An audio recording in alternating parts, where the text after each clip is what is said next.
Hello parents, thank you for watching our open house video. I'm Mrs. Walker. And I'm Miss Osman. And we have the pleasure of working with your junior students this year in IB Language and Literature 11, the first year of the 2-year IB course in English. I have been teaching at Inglemoor for 17 years. And I am a student teacher this year with Mrs. Walker, and I am getting my master's in teaching at Central Washington University. Here's a little bit of information about our approach to learning in the classroom. So first and foremost, we want to challenge students intellectually.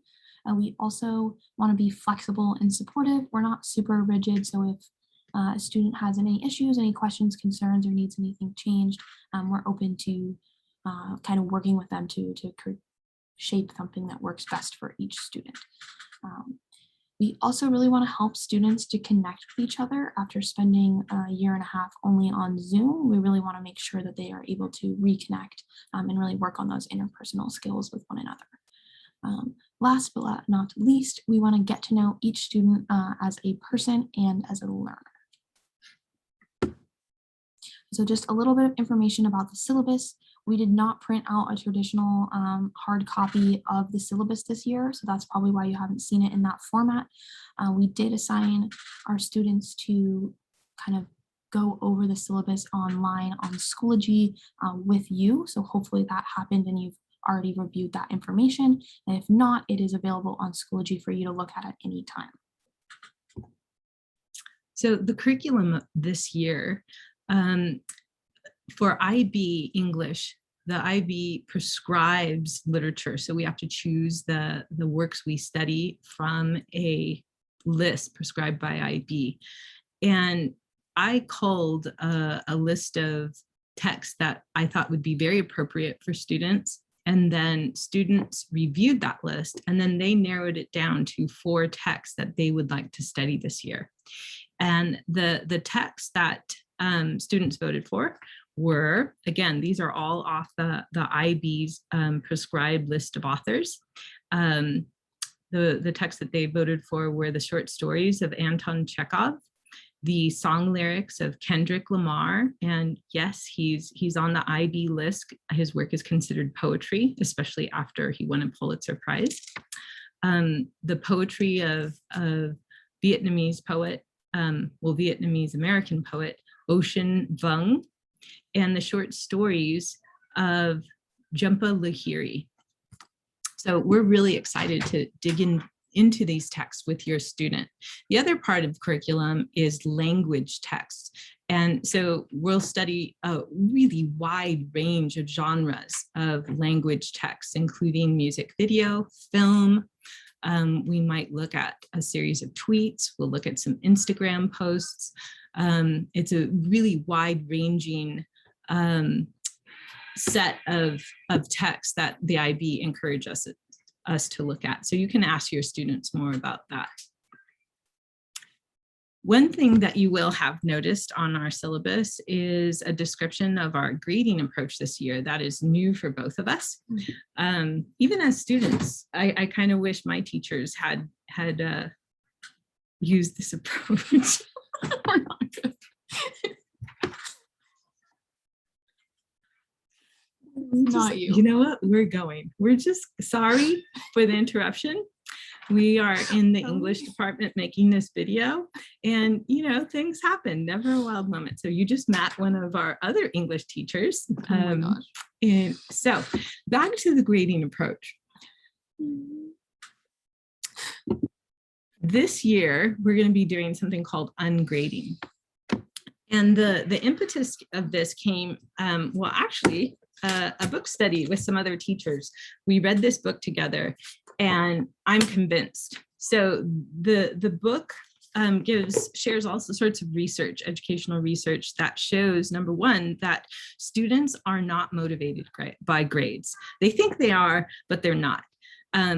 Grades actually demotivate students. And if you have a student that is in any way, shape, or form struggling, then grades can turn a student off of learning and school altogether. Stress and anxiety have been linked over and over with grades. and I'm sure some of you might notice that at home, that students stress over grades. The research shows that students are, that grades influence students to avoid challenges, right? This is exactly opposite of what we want. We want students to grapple with challenges in the classroom. We want them to take intellectual risks. We want them to be courageous scholars, and grades are not associated with any of those things. Grades are actually associated with stunting creativity. That's not what we want. We want to spark creativity and critical thinking. So all of the things that you want and that we want as teachers are not correlated in grades in any of the research. So some of the details about what this will look like, when you look at the online progress report, you will see that no assignments will have grades, nor will they have points attached to them. There will not be an overall grade displayed ever, except at the end of a quarter and that semester.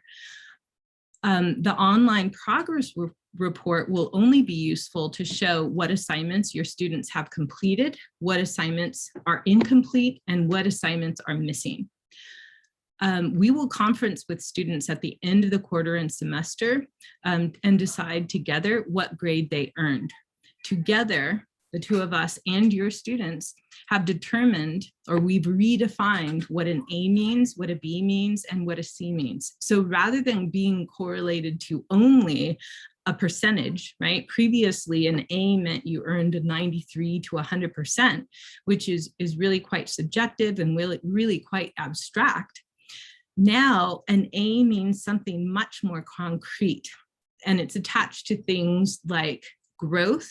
It's attached to things by like visible learning, and that the student is capable of articulating and understanding their own learning. And so you can look at how your students, with our help, defined grades. That grade articulation is also in Schoology. So here are just a few more details about this ungrading system that we're going to be utilizing this year. So as Mrs. Walker mentioned, we're really focusing on that growth mindset. So the entire process of how we'll be evaluating each student is on the progress, the learning that they're making from assignment to assignment. So we'll be making a lot of notes and feedback, and we want to see that they're using those and learning from them the next assignment they turned in. So all of this will kind of be facilitated through one-on-one conferencing with us, or one-on-two conferencing with us, where we have a lot of conversations about those types of things, how they're improving, what they can continue to improve, where they think they're at, where we think they're at, that sort of thing. All part of this feedback loop that we're kind of emphasizing, making sure that communication is really constant and essential to this process being successful. That's it. So we are looking forward to a great year with your students, and by extension with you. And if there's any reason that you need to reach out to us, please don't hesitate. My email and our classroom phone is listed on the screen. Thank you for tuning in. Thank you. Bye.